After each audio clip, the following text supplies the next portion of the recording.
Scott Horton, I had you on not too long ago, and I had some technical difficulties. Everything's scrapped. I thank you for coming back on. Happy to do it. You came on. These things happen. Believe me, I understand. I mean, hell, you've done 5,500 interviews. I'm sure something goes awry every now and again. But you went on Kennedy recently, and it sparked my interest. Criminal justice always sparks my interest, given my background in prison. And you talked about the libertarian way of going about criminal justice reform. What's the difference between that and progressive criminal justice reform? Mm-hmm. Well, I mean, it depends on how far you want to go. It's pretty easy to just say abolish the state and the free market will take care of it. End of interview, right? Yeah. But no, I mean, all other things being equal, we're keeping this constitution and these state constitutions and our, everything else status quo for the sake of argument here. And just talking about, what we can do to make the current system less worse, other than completely overthrowing it for argument's sake here. And frankly, I mean, even dropping the incendiary language of overthrow, something like a complete overhaul where we just scrap, X many decades of precedent and legislation and kind of get a good refresh about which of these laws do we still want to keep and these kinds of things. I think it'd be fair to do that without, absolute tumult every once in a while, make sure that is it still illegal to wear a red dress on Sunday? I mean, what are we doing? You know what I mean? There's a lot of things that, and I don't just mean the trivial ones either. I mean, there are a lot of things that we should be able to revisit all the time. Judicial immunity and whatever, all these things that are off the table should be on the table for discussion. Yeah, you were a bit. You talked a lot about judicial immunity on that. We talked about it before, but that interview you did with that woman from Philadelphia talking about how people who pled guilty had their had confessions beaten out of them by dirty cops, and then judges would just let it go. Right, and that this went on for decades. Yeah, and that at some point you don't get to say that you don't know what's going on here when it's your courtroom and you're presiding over that. And then there is, I believe, and the other Scott Horton is the lawyer, not me, but I believe the term is absolute immunity, right? For so unless you have like a judge on video taking a stack of $100 bills to make sure the trial goes one way or the other, right? Unless you have the absolute most egregious something like that, they essentially cannot be held accountable for their bad judgments other than having their bad judgments overturned by higher courts. Right. But there's no real sanction for them other than legislative sanction. If they're to be impeached and removed by the legislative branch, that can happen. But essentially, it's unheard of that a judge is prosecuted in a criminal way for allowing, in any real sense, a DA to falsely prosecute a guy, which we know happens all the time. But it's, as I was saying with that lady on the interview there, that nobody ever even brings this up. It just absolutely goes without saying. It's just absolutely unquestioned that this is the way it has to always be. There's a court mandate that district attorneys must seek justice. They're not supposed to just win. They're supposed to really make sure they're right before they go and try to win a case to prosecute somebody. But where's the teeth in that? How is that enforced? If a prosecutor, I think a lot of times prosecutors, well, let the jury decide. I don't really know. Well, let the jury decide. But the jury is presuming that the prosecutor is at least sure in his own mind or her own mind, right? Or else how can you bring this case? And so there becomes a diffusion of responsibility where, people maybe if they had to take more responsibility for their positions that they're taking, and then there would be, different outcomes. And one of the things, of course, is, in prosecutors' discretion, it's almost entirely in prosecutors' discretion how long someone is sentenced. But that's not supposed to be the system in American law. It's supposed to be the jury and or the judge that decides the sentence. But because the judges have ruled that the prosecutors can stack, offense upon offense upon offense against somebody, especially as what they call the trial penalty, to punish you extra if you refuse to plead guilty, and Right. instead insist on a jury trial, then they'll hit you. In fact, there's a story today about a trucker who, I don't know the details. They say his brakes went out. Maybe it Oh, was I heard his about fault. this. Yeah. Maybe he hadn't maintained the brakes or something. I don't know. If it was purely a mechanical failure and not his fault, then I don't know. But they charged him with all these multiple felonies. 110 years. And the judge gave him 110 years. And the judge complained that the judge had no discretion in this case. And in fact, they quote a prosecutor saying, hey, if you won't take the plea deal and you insist on dragging us through a trial, then I don't have any, I don't feel sorry for you. If you get the maximum, tough deal, right? But you shouldn't have to face a penalty for forcing the government to prove it in a trial. That's supposed to be your right, pure and simple. If they're going to accuse you of a crime, you have the right for them to have to prove it. But now instead, if you try to make them prove it, if you hold a trial and force them to go through with a trial, they will make sure, boy, you better be acquitted or you're going to go to the slammer and stay there, and this kind of thing. It's just another example of things where, like, hold on a minute now, scratch the needle off the record. Maybe the judge on the 3-judge panel back in 1972 thought he was being clever when he ruled that. But now that we can see how that's working out, let's not have it that way anymore. Should not be that way. Maybe our courts are too clogged with drug possession charges. And that's why the prosecutors got to work so hard to force everybody to plea, because they don't have time to hold a trial for people who are accused of crimes, actual crimes, not just offenses, right? Because they're too busy trying offenses. Well, maybe we need to abolish such a thing as offenses and only prosecute crimes. How about that? And these kinds of things. It ought to be easy for everyone to bring these things up and talk about these things. Why should there be any kind of immunity for any government employees? Why should taxpayers ever be held accountable for the actions of a cop, a prosecutor, or a judge, or a jury who make the wrong decision and put somebody in prison, or for a cop who shoots somebody with nothing in his hands, or whatever the story is, Yeah. I just I was unsure on the numbers before, but I just confirmed it is 90 to 95% of the guilty pleas are their plea bargains. So that's that's an insane amount of people who have been coerced into going to prison, so that other people don't have to do their jobs, and it's just insane. But speaking of, qualified and on the immunity bail is one reform. thing. Yeah, I'm sorry, because you asked originally about the bail reform thing. Right. That I don't think any libertarian, I doubt you could find any progressives who would say that, like, the top of our agenda is we want to lower or abolish bail requirements altogether for people who are accused of multiple violent felonies. What in the world? And so, yes, of course, you'll be able to find some idiot prosecutor who does make that his priority and make the whole kind of idea of reform look bad. But the idea should be to lower bail for people. Well, in fact, I read an article. I hate to credit Andrew McCarthy in the National Review because he's just so bad, but he said, the 8th Amendment doesn't require bail in all cases. It just bans excessive bail. Right. So you might interpret that to mean that they presume that there would be bail in all cases, but you might not presume that. It could be that what they're saying is they're leaving it open whether bail would be required or not for certain classes of crimes. But if you are going to charge bail, it has to be reasonable. You can't just put someone in bail and then say, oh, your bail is $50 million. And so that way we know that we'll be able to hold you until your trial. It's essentially evading the law to do that. And so it should be, if you get bail, it should be reasonable that you could pay it. If you're on your 4th felony and you just ran over your wife deliberately, or that's the charges, like this guy who crashed into the parade there in Minnesota, then no, your bail should not be $1,000 and bonded out, somebody else's $1,000 and out you go.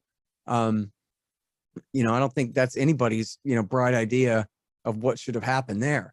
But the thing is that's just, essentially it's beside the point, because it's pretty easy, isn't it? I think. Yeah. To just separate out.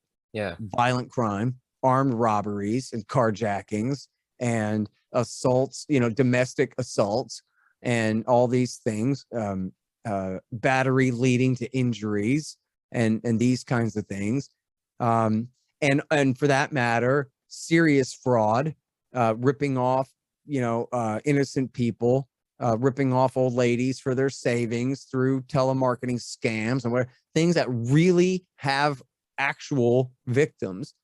Those people should be punished. Those people should be prosecuted and held accountable somehow or another, right? But the problem is, of course, that the government is in everything and is prosecuting people for the slightest violations of crimes, and in a way that it also makes psychopaths out of the prosecutors. People used to tell me when I was a kid, oh, you should be a lawyer. You like arguing so much, you little brat. You should be a lawyer. And my thing was, well, I don't really want to defend horrible bad guys, and I don't want to prosecute people that I don't think really deserve to be prosecuted. And if you're a lawyer, it's got to be one or the other, or I don't want to just sue people all day either. If I'm going to be a criminal attorney, I don't want to do either of those jobs. You know what I mean? But I think especially there's at least something noble in a way about, well, either way, I guess prosecuting bad guys or defending, bad guys too. There becomes an attitude clearly among the ADAs that this is just like flipping burgers at some point. They essentially prosecute anybody the cops bring to them, and they don't really do that good of a job at it. So two things here. I've told this story before, but when I was a cab driver, I had an ADA from Houston in my cab, and she told me that that's Harris County. She told me that they had a saying around the office there, the district attorney's office in Houston, that, well, if they really didn't do it, they'll get out on appeal. So you have to go through that traumatic experience and go through the trouble of the system and get branded by society and your community and your friends and your family and your neighbors. And only then can you be proven innocent. Right. And I mean, and that doesn't even work, right? Because once you're convicted of a crime, and just to be clear here, what that means is we will prosecute anyone the police bring to us as though we believe it. We don't care. We don't look into it. We just do it. And then if they really didn't do it, they'll get out on appeal. That's what that means. So, and then like you're saying, but worse, because if you want to get out, just saying, hey, look, I have a new witness who's willing to provide me an alibi. That's not enough. And that alibi might be a damn good alibi, right? But that is not enough. You have to prove that you didn't get a fair shot at your trial to provide your alibis. You have to prove that the judge violated the process of your trial. If they determine you still got a fair trial, new alibi or not, then you're staying in. The only other exception would be if there's like a new type of scientific method that's been discovered for identifying DNA even more carefully and closely than before, or something like that. Getting a DNA sample out of a stain that before they couldn't, but now they can. Something like that. So now we want to retest this evidence, Your Honor. You can get out for something like that. But just saying you have evidence of actual innocence is not good enough to get you a new trial. It's not. And, there was a great quote years ago, not too many years ago, I don't know, 10, from the, maybe 13, from the Texas Supreme Court. It was a lady on the Texas Supreme Court. And I forget the exact quote. I really should have memorized the exact quote. But, it's something very close to innocence is important. But more important than that is the finality of the court's decisions. And we can't just have people questioning the court's judgments all the time just because they have evidence of actual innocence. That what the court rules must stand, or else it's not a court at all, is it? No. And so that's the point of view of the government on it, is that their court is more important than its result. Now, one more thing about this is, I admit one time I testified for the prosecution. Now, I was not a criminal who got caught and turned on my buddy. I just walked into the Quickie Mart and was witness to an armed robbery. And the guy was beating the old man over the head with a club, split his head right open, and all of this stuff. And I did not point my finger at the defendant because, honestly, I was looking at the weapon in his hand more than got a good look at his face. And I didn't want to say, yes, I'm sure that that's the guy, because I wasn't really sure that was the guy. And I told them that. So I definitely didn't go out on a limb and say anything that I couldn't stand by. That is for sure. But here's my point. 2 or 3 days, 2 days, I think, maybe even the night before. Could have been the night before I prosecuted. Maybe it was 2 days before I was on the witness stand there. I met with the assistant district attorney lady at the Starbucks in South Austin. And she seemed nice enough, but she's like 24 and not that bright. Well, she's And, a DA, so yeah, she might have been a 28 or 29, maybe. I don't know. I don't really remember. But she was relatively young. And when I got up there on the stand and she started asking me the questions, she couldn't ask me the questions worth a damn. Now, I just met with her 2 nights before at the coffee shop and told her my exact story. And you know how I am. I'll tell you my story. yeah. This is how it went. Okay. Are you picturing it with me, man? It was exactly like this, right? Yeah. I show up. She can't like prod me to just tell the story. So I essentially just have to start talking. Bureaucrats. And just kind of push her aside. And I just tell my story. And eventually the defense attorney's going, Your Honor, would you shut him up? I mean, he's just going on. She's not even asking him any questions anymore. He didn't ask him to just tell his story, but he's just telling his story. And it's like, yeah, but the Isn't this how is incompetent. Shouldn't like it be this easy? Yeah, like as far as she knows, this is not the right guy. As far as she knows, I don't know what I'm talking about. As far as she knows, nothing. As far as she knows, nothing. And she's the one in charge of using me to prosecute him. You know, and whoever, and it may have been the guy, whoever it was that assaulted that old man deserved to pay for that. Yeah. Because he messed him up bad in a robbery, right? Where there's, you don't have any argument. There's not one mitigating thing that you can say in your defense for that. You know, unless this is for your daughter's cancer money or something. I don't want to hear it, you know. But going back to qualified immunity and I guess absolute immunity, which is something that you introduced to me, but qualified immunity is now, do you think we have a shot at bringing this to light, getting this qualified immunity taken away? I mean, after things like that shooting of that homeless guy in his wheelchair or the reasonable murder of Tamir Rice, you know, do we have a chance? Is this a pipe dream? You know what? Was it New Mexico? I think. No, it wasn't New Mexico. Was it Arizona or something? I'm sorry, man. Forgive me, but there was a state recently in the Southwest that did abolish it, or at least partially. So yeah, that's got to get around. Now, to be clear, the qualified immunity is protection from civil suits. Okay. In some states, I think they use the same phrase for protection from criminal liability as well and try to create a different standard of criminal liability. But that's essentially prevents you from suing an individual cop for what he did to you. But you can sue the police department or the mayor's office, but not the mayor himself, this kind of thing. And the funny thing is about it is that it's made up by the judges. So there was a law passed after the Civil War that said that it's a crime to violate somebody's rights under the color of law. And then the judges beginning in like 81 or 74, I think, said, well, come on, Congress couldn't have meant that a government employee could be held criminally responsible or civilly liable for things that they do on the job, because how are they supposed to do their job? Yeah. If they're, they're supposed to know the law and do their job right. That's supposed to be the answer to that. Simple and over and done with, right? But the judges, essentially just made it up that, no, we don't have to do that anymore. And, there's no accountability. And so the loophole, it's great the way they did this. It's a perfect catch-22.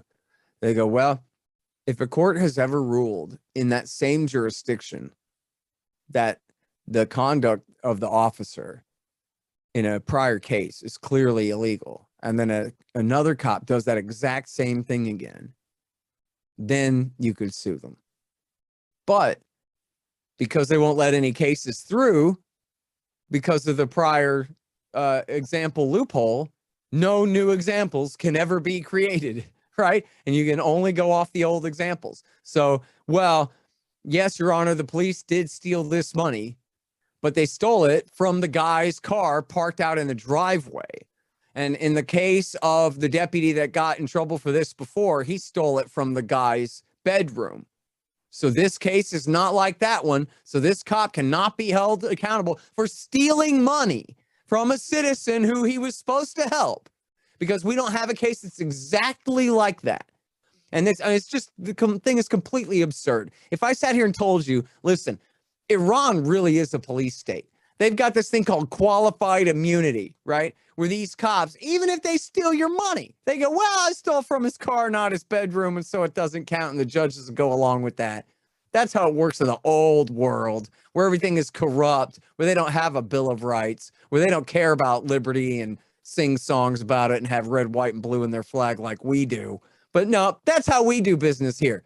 The government can do anything they want. And, you know, one of the greatest examples of this is the civil asset forfeiture, where that you can look up the bar graphs. I just saw the bar graph the other day, where I think Spike Cohen was retweeting this out, where it's official in, I guess, the FBI's own numbers, that the federal and state police and city police and county sheriffs, I guess, they steal more money from the American people than robbers do, and burglars. Like robbers and burglars combined steal less than the cops do through civil asset forfeiture.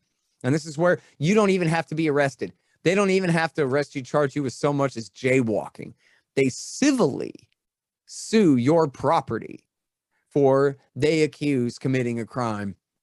And then the burden is on them, only 51% to prove it. And that's if you can fight it. But they get to keep your property and maybe even sell it before you even get a chance to fight it.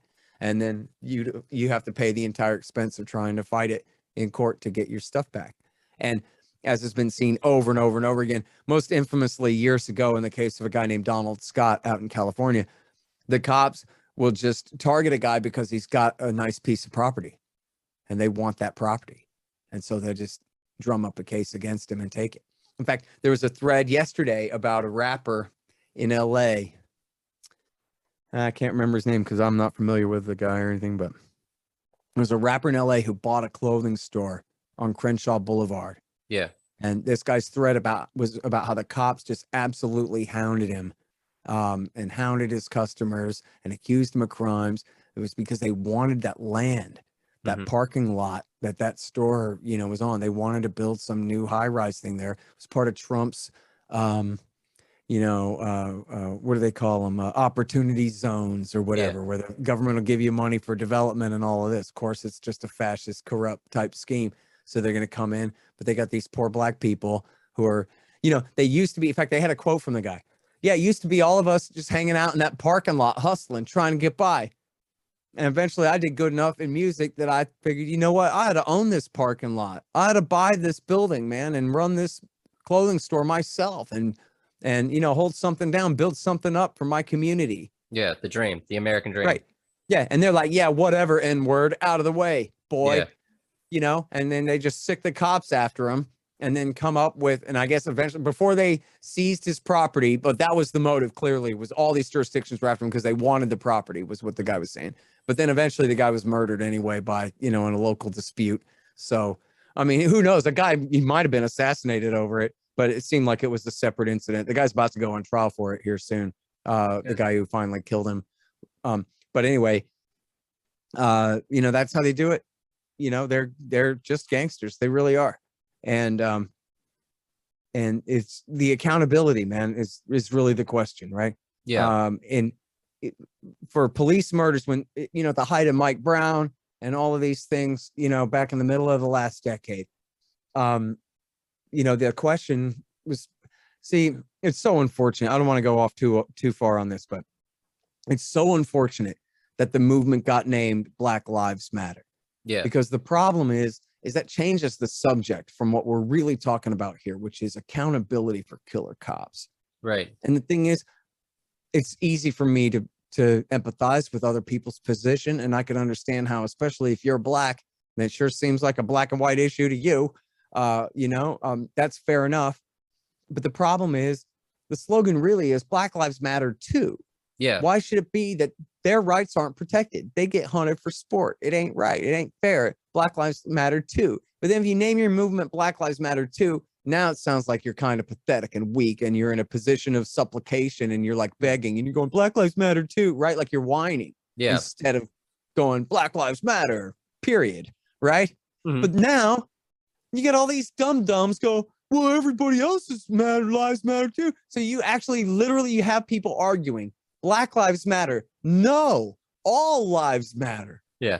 But that was the Black Lives Matter guys' point in the first place, was that they ought to be included in all. That's all, god dang it. And so you got all these stupid people headbutting each other and fighting about race and racial prejudice when that's not the problem, right? The problem is we got too many cops enforcing too many laws against too many people with militarized equipment they got from the Department of Homeland Security or the Pentagon's 1033 program. And they're out enforcing laws against contraband possession and laws against participation in black markets and enforcing offenses and fines and fees over meaningless things and destroying people's lives. And then when they pull the trigger, when they're not supposed to, they get away with it.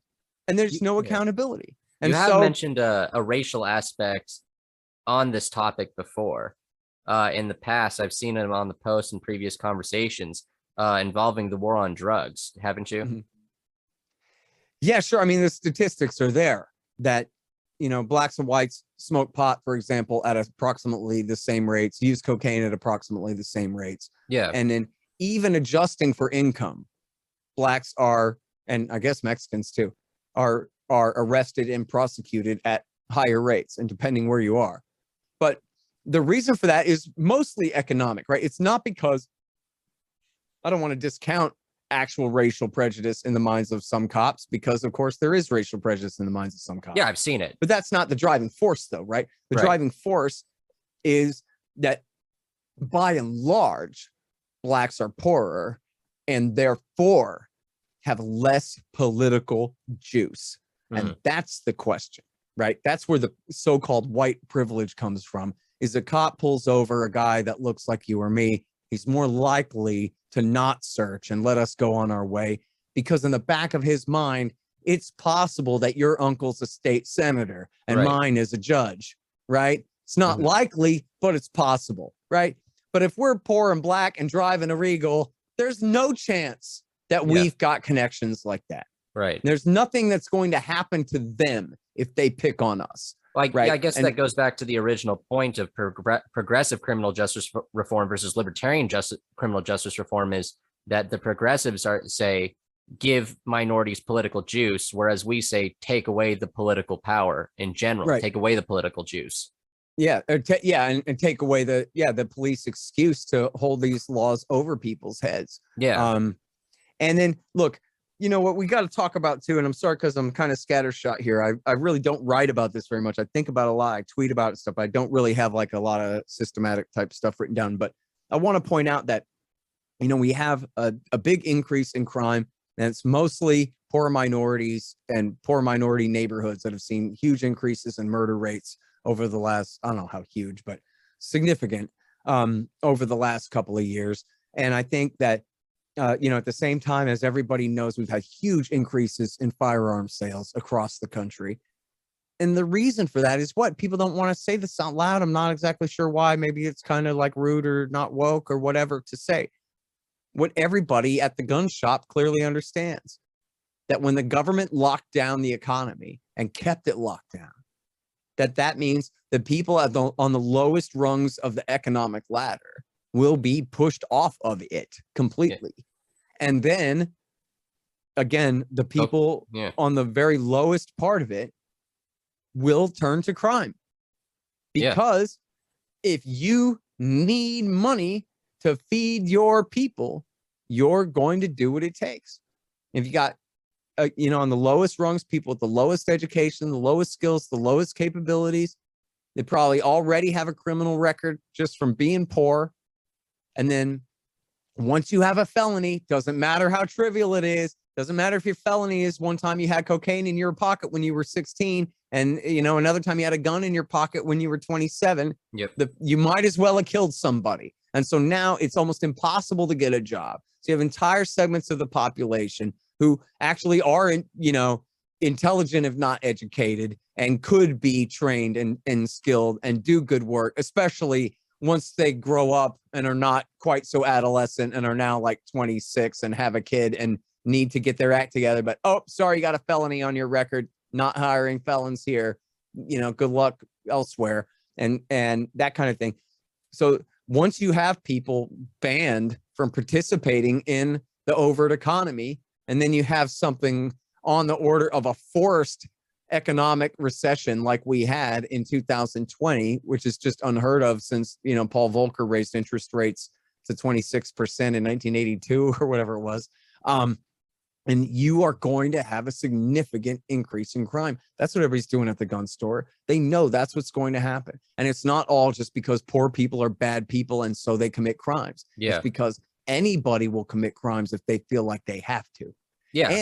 And it also is true that in poorer cultures, never mind race, but in poorer cultures where nobody around here has any work and everybody's turning to crime, well, now it's kind of acting like a wimp to go and live a straight life. Now we're all a bunch of tough guys and gangsters and hard-ass lawbreakers and felons, and anybody who, opts out. Then, you get a culture, you build a culture of that. Yeah. And it's, because of government intervention in the markets, government, intervention where they just have no business whatsoever, shutting down commerce the way that they did and pretending that there are no trade-offs for things like that. And so then you look at places like, especially the worst places, like New York City and others where the crime rate has gone way up. Oh, yeah. It might be a generation before it goes back down again. Like, what's it going to take for people who are like, well, I actually was doing okay, but then the economy went completely to hell and everyone I could have worked for is now out of business and gone. How long is it going to take a person like that to find a good place to fit where they can make enough money to be worth it to keep showing up? And especially as the cost of living keeps rising and rising and rising, and wages are, of course, especially for hourly workers and so forth, the lowest skilled workers are the last thing to catch up with the inflation rate. They always take the blame when wages go up, but they're the last ones to get a cost of living increase. And then it's always, I saw a statistic today. It was like, yay, I got a 3% raise, but inflation this year is 8.7%. 8.7, yeah. Yeah, 6 point something, 8 point something. Yeah. So, these kinds of things really matter. They really count.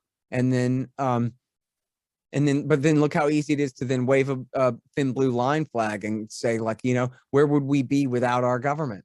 It was these same cops who enforced those lockdowns and closed those businesses and caused that economic crash. There's those same cops who killed the unarmed guy who caused the riot that got everybody convinced that they need them so bad in the first place. What would you ever do without them? Well, might not be a riot at all without them. Might not be any looting at all without them. Yeah. Things might be just fine. So there's a lot of question begging in police activity. You see a lot. Oh, sure. You hire a bunch of progressive prosecutors and they start defunding the police. And then you see the crime rates go through the roof. And it's like, yeah, well, but that's a bunch of crap, right? Like, they didn't defund anything anywhere. And the crime rates went through the roof, not because the police were called off of their job, but again, because the government crashed the economy, used the cops to do it.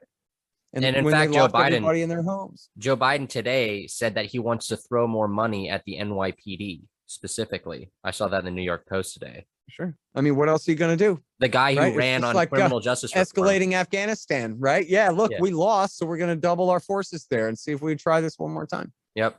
Who would have thought that the tough on crime bill guy would be, doubling the police force, throwing money at it? Me, all of us. Yeah.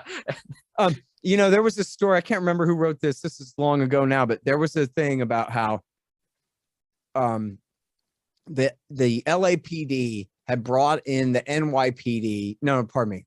The LAPD had brought in the Marine Corps back from Vietnam to train them on counterinsurgency for how to deal with the blacks in South LA.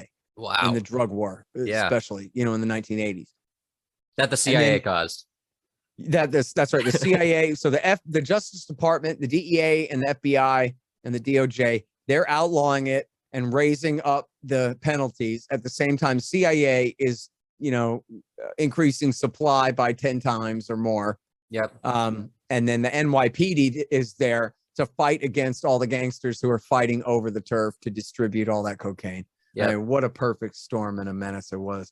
And just incredible what they did. But so then what the LAPD do? They called in the Marine Corps to teach them counterinsurgency. But then in the in the 2000s, early 2000s, W. Bush years, the Marine Corps called the LAPD and said, hey, would you guys come and reteach us that counterinsurgency stuff that we taught you back then? Because we forgot it. And so the LAPD had been inflicting the Marine Corps' counterinsurgency theory on the blacks of South LA for, a solid 20 years. And the Marines were like, hey, can you remind us about how we do that? And then what's the answer? See, what you do is you do massive sweeps of fighting aged males. You crack their skulls and throw them in dungeons. And then you make their moms and their sisters fall in love with you and be so grateful for you that you're their security force, that you come in and that, oh, you're the guy that broke my son's head open and you're here to provide security for me and my little girl. Thank you so much. You guys are great. And so then that was the policy as they tried to implement it in Iraq and in Afghanistan too, is, what we'll do is we'll pretend that the local men are the foreign invaders, not us, and that we're here to protect the people from the foreign invaders. Yeah. When we're the foreign invaders and the people we're fighting are the local people. And that's how they did business in LA too. Wow. I remember, man, there was a War on Drugs documentary. It might have been the one by Kevin Booth, who was Bill Hicks's good friend. Yeah. And he has a clip, which I don't know if it was his clip or maybe it's from some, primetime live type TV show or something. But it was a clip from like the late 80s or maybe the early 90s of all these black guys in a prison in California. And they're all like, there's 10 of them and they're trying to get the cameraman's attention, trying to talk to the reporter through the bars. And one of them says, I'm doing 35 years for one handful of crack rocks in my pocket. 35 years. That sound right to you? Wow. And it's like, well, if he's a human man, then no, that does not sound right to me. I mean, I guess if he was a figment of my imagination, it wouldn't matter. But since he's an actual living, breathing human person, then yeah, no, that doesn't seem fair. No. Considering that at the same moment he was saying that in North Hollywood, they were shoving cocaine up their noses by the handful simultaneously under full police protection, which is fine, but it should extend to south of the 10 as well. It's just not fair. Yeah. It's just not fair. It's crazy that you would do that. Yeah. It's not fair to a person or a people to be treated that way. Yeah. Fuck. I mean, fuck, forget about fucking crack rocks. I had a guy in my facility who was doing 5 years for 35 grams of weed. I mean, this shit is ridiculous. God. Yeah. Think of that. But speaking of prison, I'm a prison abolitionist. I think we should get rid of them entirely. They're monuments to the state. But obviously that's a pipe dream. I want it, I think that's the libertarian answer. But what is the libertarian solution in the current state of tackling the prison industrial complex? Well, I mean, I think a major thing would be to abolish all private prisons, even though that's a small part of the problem. It's a real symptom of where our culture is right now. And we don't see the conflict of interest there. We don't see the problem there, but it's as blatant as it could be. The companies that own the prisons lobby for more criminal laws and stiffer and harsher penalties. I mean, that is just absolutely insane. Yeah. That's the dynamic that, who supports, is it mothers against cocaine abuse that's out there trying to stiffen penalties for possession? No, it's the people who sell the concrete and the iron bars and operate the actual facilities, them and the beer companies, who don't want the competition. I mean, this kind of conflict of interest in the way that criminal justice is done in this country is just completely bananas. It should be completely closed. And look, even if you abolish Wackenhut, and they changed their name, but whatever, you abolish all of those private prison companies, you still have the concrete firms and the iron bar firms, and we got to keep a close eye on them and a lid on them and prevent them from being any kind of effective lobbyists for criminal laws that benefit them in their, sales of building prison facilities for state governments and things like that. It's completely crazy that our society would operate in a way where that's even considered tolerable for a minute, much less for a generation or two now. That's the way it goes. That there could possibly be something called the school to prison pipeline. Means that our system, that anyone could coin that and not be laughed out of the room because the idea is absurd. Yeah. But the opposite of that the word is widely adopted because everybody knows that it's exactly a real thing and it happens. And that you have these people whose job essentially it is to figure out how to get more kids from this school into that prison. Yeah. And just waiting for somebody to walk by with their shoes untied and call it an excuse to cause a problem and get a kickback and this kind of thing. And that kind of deal is absolutely crazy. So, and I know from friends that I've had in prison that I can think of a couple of guys who've told me that there are guys in prison who belong in prison, who are extremely dangerous, crazy, psychopathic, Oh yeah, killer, murderer, remorseless type people. I've who met are some. extremely dangerous, but that's a very small percentage of them. Yeah, and they maybe don't some belong. of them did. Yeah. They don't Maybe some of belong them in did prison. do a heinous crime that they deserve to do the time for. They killed their wife. Yeah. It's the only crime they ever committed, but they, you know what I mean? Like you got to go to prison for that. But I mean, or the ground. I mean, that's what I think. But then you have like the career criminals who are really bad guys, especially the violent ones. You have people who screwed up and did something really horrible one time. And like then that you guy have, who had I don't the know accident. what the percentage is. And as you're saying, some of those deserve to rot for the one thing they did one time, career criminal or not, because of the lines they cross. But then, and I don't know what the percentage is, but then there's some percentage of the people who just don't belong in there at all. As a friend of mine put it, they're just excess humanity being warehoused out of the way. Yeah. Until the day that they're finally let free. But nobody even knows. Ask them why they're in there. They don't even know why they're in there. They're in there because they violated probation by jaywalking after getting caught with a bag of weed in their pocket, after getting caught with some bubble gum in their other pocket or whatever it was.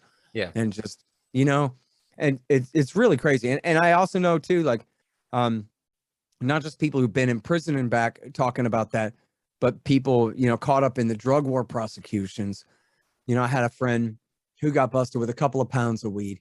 So he could have done like a year and done, or 2 years and done. And instead, he took the plea deal. And then he ended up eventually doing like 4 years or 5 years, plus years and years of probation and classes and fees and pissing in a cup and kissing up to this ridiculous bureaucrat lady and all of this stuff for years, taking the bus across town, losing jobs because I got to go meet my PO in the middle of a Tuesday when I'm supposed to be working. I have to go and I got to wait around for an hour and a half for my appointment to even, right? Like just this kind of thing. It just completely disrupts their lives. It's just completely, for a little bit of pot. And, this buddy of mine, he famously told me that like he would have rather had just done the 3 years than have it all this drag out. I don't know if he ended up doing 5 total, or maybe he ended up doing the same amount of time in prison, but plus all the dragging it out with the probation and fees and then later parole and all of these things. It's just completely bananas. And to think that the people of Texas would organize their security forces this way, that this is what they do, is hound my, essentially beach bum friend for selling a little bit of weed when it costs the state everything and they get nothing for it whatsoever. The people are protected in no way whatsoever for it. It's just completely crazy. Again, it's insane. Back what we were talking about, it should be okay for everyone, not just libertarians, but for right wingers and left wingers and old people who like it this way or whatever it is, for all of us to stop and go, well, just wait a minute. Can't we put everything back on the table and discuss this? Maybe judges and prosecutors shouldn't have absolute immunity for when innocent people go to prison in their courts. You know, maybe cops shouldn't have qualified immunity when they steal from people or when they kill a guy just for supposedly reaching toward his waistband rather than actually reaching for an object, a deadly object, and pointing it at them, something like that. That where we have this civil forfeiture where people get their property taken away without any real due process of law or any of these things. We ought to be able to discuss all of this and ask ourselves, Should we the war on pot, the should we war on try? cocaine and heroin, especially too. And this is one, you know, people when they abuse cocaine, I've seen the worst of it, of people strung out on cocaine, and it's pretty bad. You know, I don't know. It's enough to disrupt your life, if not completely ruin it, right? Yeah. I guess the real dangerous ones are methamphetamine and heroin. People completely throw their lives away with that stuff. But guess what? Outlawing it hadn't done a damn thing to stop that from happening at all. In fact, the war on cocaine is responsible for the meth epidemic, which is just poor man's cocaine mostly. Yeah. I mean, some people have a different taste for it or whatever, but for the most part, it's a substitute for cocaine.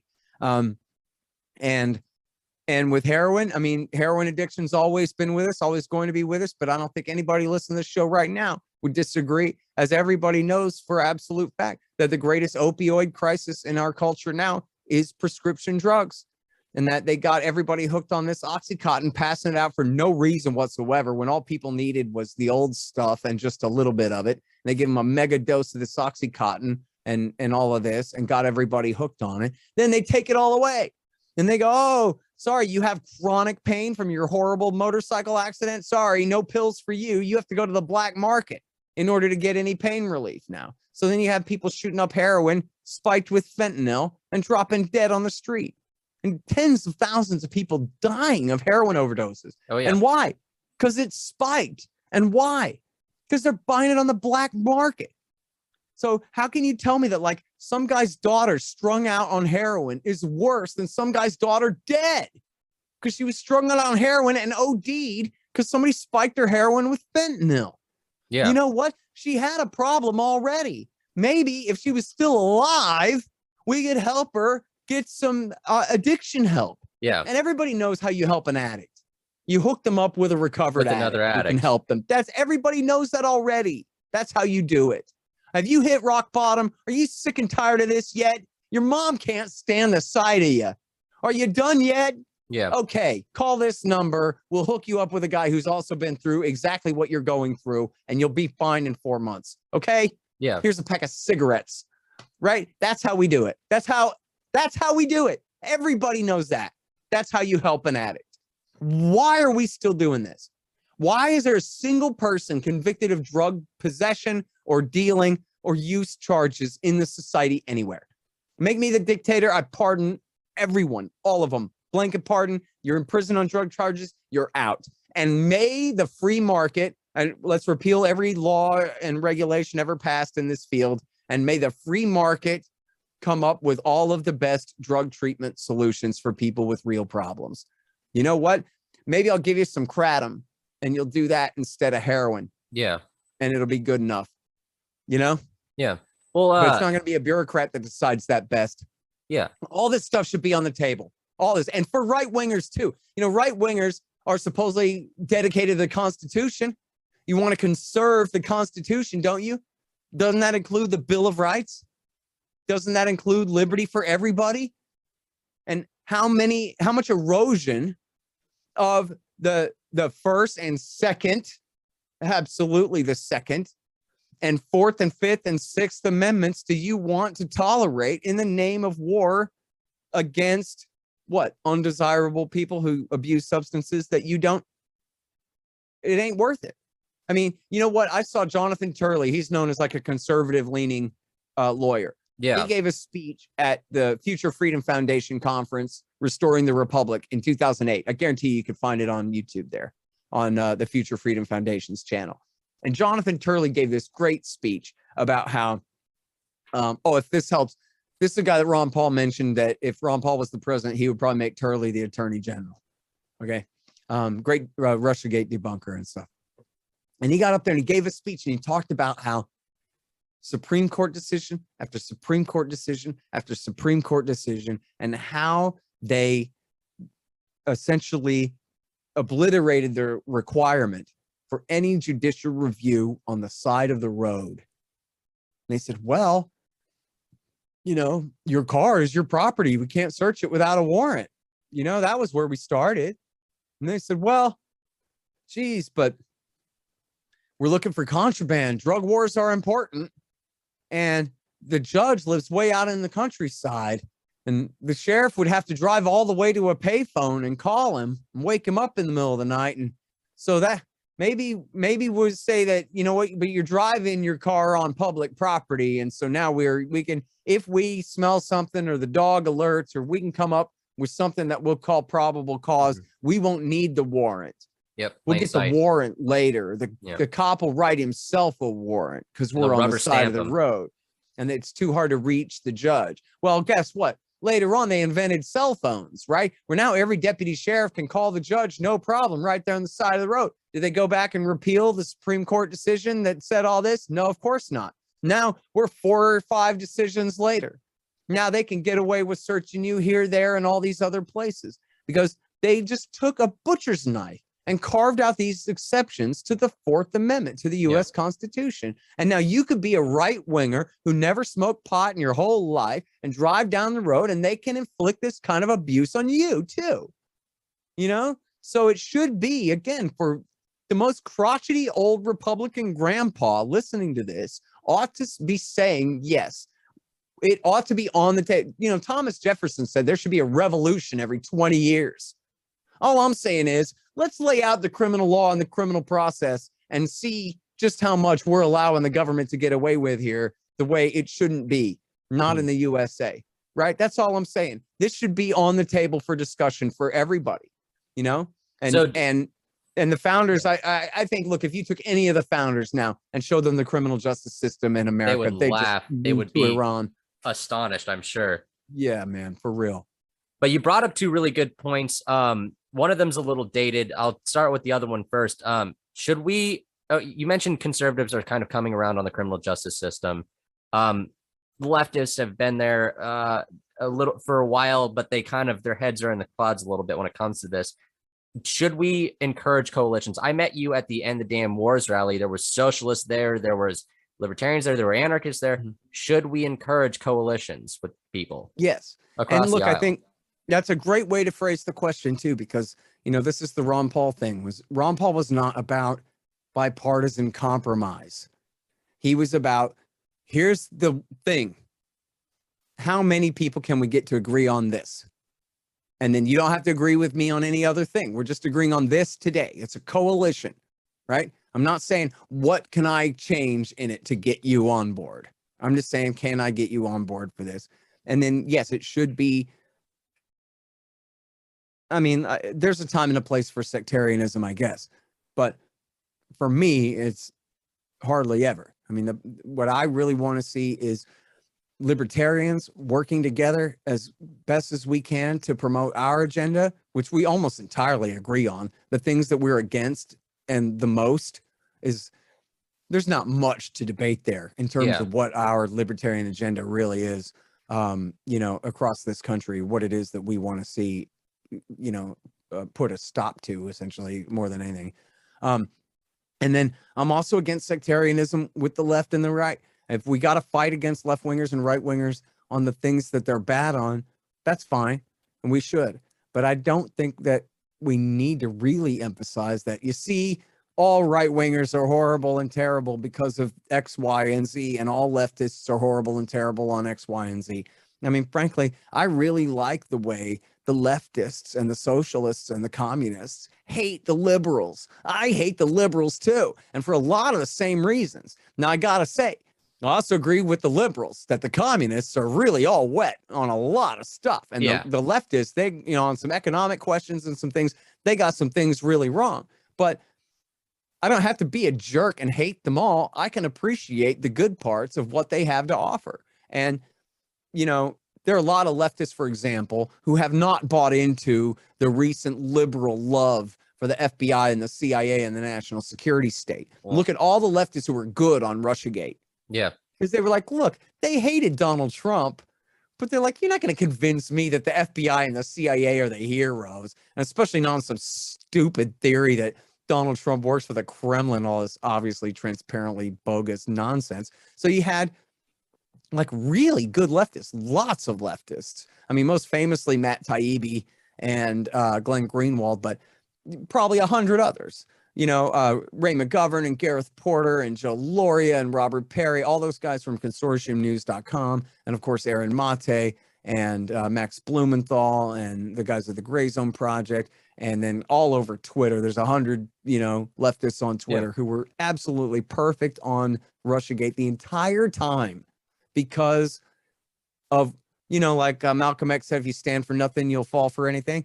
Well, if you stand for something, you'll see right through a lot of things. Right. You know what I mean? So you don't have to necessarily be right entirely and agree with us in your entire worldview. But if you got some real principle, then you'll know that things around here aren't right. And, another thing like about conservatives, we're more and more like, geez, who was it that framed Donald Trump for treason? It was the FBI and the Department of Justice and the CIA went to war against their own president, the elected president of the United States of America. Yep. Well, if you see them do him that way, how do you think they do some poor black guy from Baltimore on a gun charge? Oh, Your Honor, this guy's been caught with pot twice, and now he's got a gun in his pocket. Away he goes to federal prison with no parole for a decade or 2 or 3, away from his mama, away from his boy, for having a gun, prosecuted by the same Justice Department that framed Donald Trump. Yeah. They're scum. They're bad people. They're the people who burnt the Branch Davidians and machine gunned the Branch Davidians to death and then called it a suicide. Yep. How do you like that? Oh, Same, yeah, yep. those guys? No, yeah, they set their own children on fire. You'll swallow that, idiot, they said. Direct quote. Same guys who got caught with child pornography, fucking That's kids. Right. I mean, and then the other agency, the FBI, knew about it, stood by and watched. Yeah, hey, and look at, that's right. And FBI, their DOJ's prosecuting Ghislaine Maxwell right now. Well, isn't it pregnant? Isn't it like built in at the end of every statement out of the mouth of the prosecutors in that trial which we helped you get away with for 40 years? Yeah. Which we ignored for 40 years. You did this and this and this, and we knew about it all along, and we're only putting you on trial now that your boyfriend's dead in the year 2021, almost 22. Yeah. That's odd. Owned by intelligence. Isn't that the phrase? They were owned by intelligence. Who that intelligence is? Yes, they belong to intelligence. That's yeah. Right. Who that intelligence is, I'm not sure because definitely Mossad and maybe CIA. Maybe probably both. Yeah. Probably. We'll never find out, I don't think. If we find out, I'll lose my mind. But that is who they are. They are the worst of us. Yeah. It ain't Joe Friday from 1960s TV. These are the bad guys. They're our overlords. Yep. But the dated question, the conversations past, I brought it up, but again, the technical difficulties, now it's all gone. But back when I originally brought you on, there was a discussion. It was unleashing the police on the homeless. And we talked about the undesirables of society and doing drugs. And that was the reason behind this big libertarian conversation of 90s Rothbard unleashing the police. I talked to Magnus Panvidya the last time I put out an episode, and he was talking about his time being homeless and being desperate and getting by. Now, what are your thoughts on unleashing the police on the homeless? No, without qualified immunity, that's also, I want to be fair. He also said without being immune to the law, Yeah. No, I disagree with that. I think the only time anybody should ever call the cops on somebody is when they have absolutely no other choice, because someone's life is in immediate danger. You don't have the capability to intervene yourself or stop something from happening. But it's sort of like the rule about you don't point a gun at anybody unless you really mean it. You're prepared to blow their freaking head off. Yeah, you're pointing a loaded gun.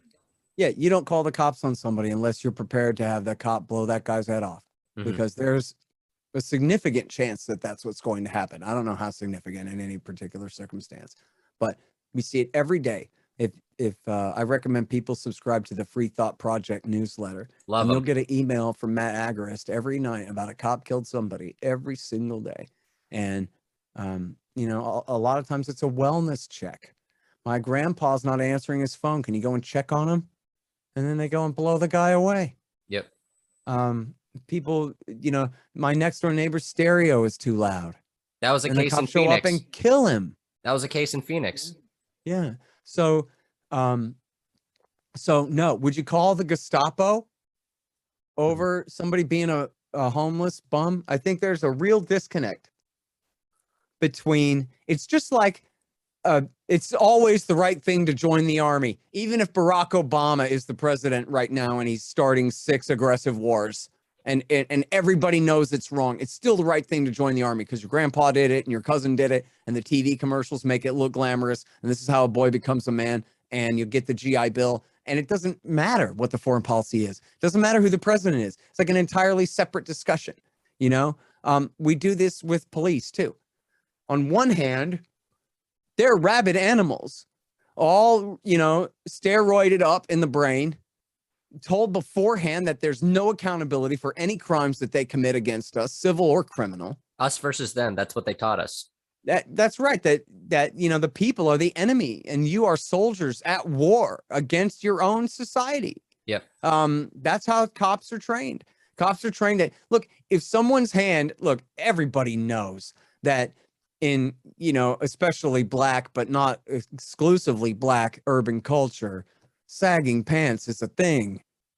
But that just means that any time that somebody runs from the cops and they reach to pull up their pants, the cops can kill them. Yep. And say they were reaching for their waistband, even when there's no reason whatsoever to believe that there's a gun there. Man, there was one, this white kid, kind of pudgy white kid, jumps the chain link fence and is running away. And he reaches just to pull up his pants, and the cop puts 2 in his back, and the other cop goes, "Good shot."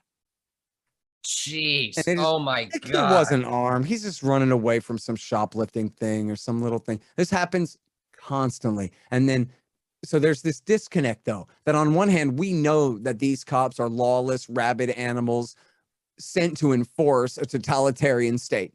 And yet, when there's a problem, all of a sudden, no, it's going to be Andy Griffith and Don Knotts who are going to show up. And Andy Griffith is the most responsible man in town. And that's why we made him the sheriff. And he's going to come and he's going to make sure that everything is A-okay. But that's just not right. Yeah. And it's, you know, people need to get over that disconnect. You know, there was the one where in Los Angeles, where it was the LA Sheriff's Department showed up. I think someone had called the cops on the security guard at a car dealership. And the cops were so aggressive the way they, you know, started on him that he took off running. Yeah. Rather than just hands up, because I guess they were so aggressive that he was like, oh shit, and just got out of there, took off running, and they blew him away. He was the security guard. I didn't hear about this story. You know, there's actually a few of this just in the last couple of years. There's one where the guy was going to shoot up a bar, and the security guard kicked his ass and disarmed him and had him held on the ground. The cop shows up, blows the guard away. Doesn't even think for one moment before he pulls the trigger. The bad guy's already who shot down. Johnny Hurley, never gave him a chance. Never That's called right. out. Never gave him a chance. That's exactly right. And we know now that apparently Johnny Hurley, Johnny was carrying the rifle. It is clear he did pick up the rifle. Bad timing, and we know he only picked it up to clear it. He didn't pick it up to kill a cop with it. He was the hero who killed the cop killer. Yeah. He picked that gun up just to clear it. And as you say, the cop saw him, bam. Didn't say drop it, didn't say freeze, took his shot, killed the hero. Yep. So that's who, and think about it, right? Like you go to the park and there's a bunch of bums. And you go, man, it's not supposed to be like this. And you call the cops. So what if they do come and kill somebody?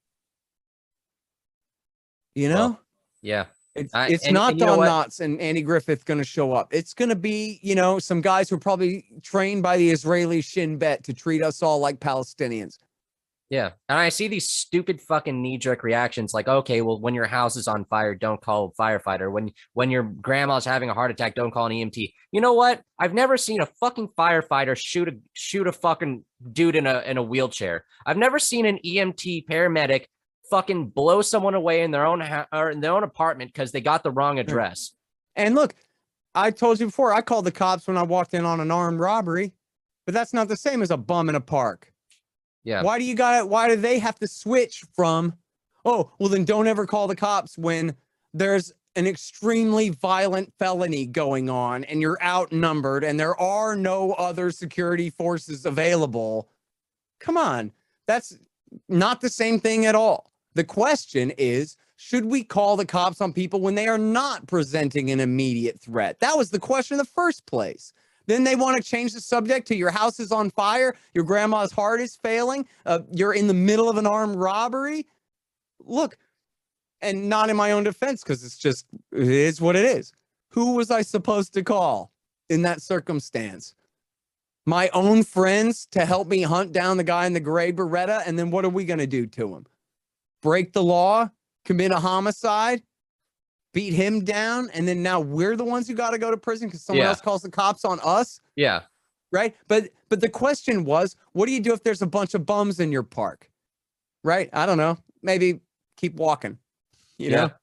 Maybe, you know, the bums should be encouraged to stay on the non-playground side of the park. I don't know. Of course. There's got to be a way to handle it other than calling the Gestapo, though.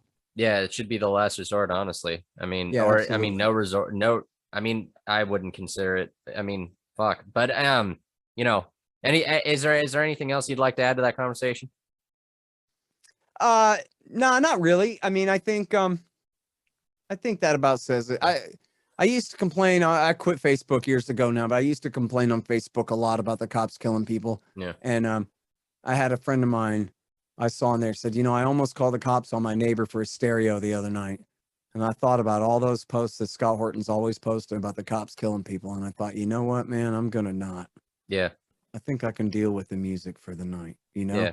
Or and not. That's what I Be a want to neighbor. hear is people just reluctant to pull that trigger when they're, you know, the guy that you mentioned, Tamir Rice, the guy that called the cops on Tamir Rice. He goes, there's a little kid waving around a gun at the park. I'm pretty sure it's just a toy, though. It's probably not a big deal. So the dispatcher goes, okay, well, thanks for the call. She didn't tell the cop that she dispatched that the caller says he thinks it's just a toy. She didn't say that. Yeah. So there was a disconnect there with the telephone game. But if he thought it was just a toy, then why did he call 911 at all? He called the Nazi Gestapo stormtroopers of death on a 12-year-old little child who he already presumed was unarmed, but with a replica. So why'd you do it then? You know, same thing with the guy in Walmart who was buying a BB gun that he's in the sporting goods department. He picks it up from the shelf and it's like, oh, this is kind of all right. A guy calls the cops on him. There's a black guy with a rifle in the Walmart. The cops run up and just blow him away. He's on the phone with his girlfriend. He's got a BB gun that he was going to buy from Walmart where they sell BB guns. He's in the BB gun aisle. And they come and they kill him to death. Because some guy said, oh, no, well, I know that the cops murder people 3 times every single day. But I also know that when I call them, only reasonable gentlemen will respond. Right. Only professionals. Get over that. Get over that. That's not right. When you call 911, you are calling the Nazi Gestapo steroid stormtroopers of death who can't wait for the chance. When they might can kill the guy who calls somebody. And you hear them say it too. They'll say when they can, not when they have to, when they can take somebody's life. In fact, after Mike Brown was killed, one of the cops in Ferguson wrote an op-ed for the Washington Post where he said, I know 2 guys on my force. They went into a situation where a guy had a knife, but it was on the table and he's sitting on the bed and they just point their guns at him and scream at him and scream at him and scream at him until he puts his hand on the knife and then they kill him because they want to kill him. They want to create the circumstance where they can take the shot. They're murderers. They're the there was enemy, that the that's state. that one story that it might have been you actually who told it. I mean they might be the ones who kill you if you call. That one guy, I can't remember where it was, but he Oh yeah, called where the he's on the police phone. and He's they said on the phone with the dispatcher. And the cop gets out of the car and goes, "Oh my God, he's holding a gun to his own head. Drop it, drop it. Pow, pow, pow, pow, pow," and kills him. He's we can't on let the him kill phone with himself. 911. That's just it's so ludicrous that if you don't laugh, you'll cry. I mean, honestly. But Yeah, it ain't right. It's no. absolutely not right. And people need to absolutely stop giving the government the benefit of the doubt on everything. And that includes especially the cops. Well, Scott, I will thank one cop for his service, and that's the guy who hassled you when you were 11 because he created a monster. Yeah, And he I'm sure happy the did. monster's on our side. Yeah, man, I have been stuck like this ever since, and I'm glad for it too, dude.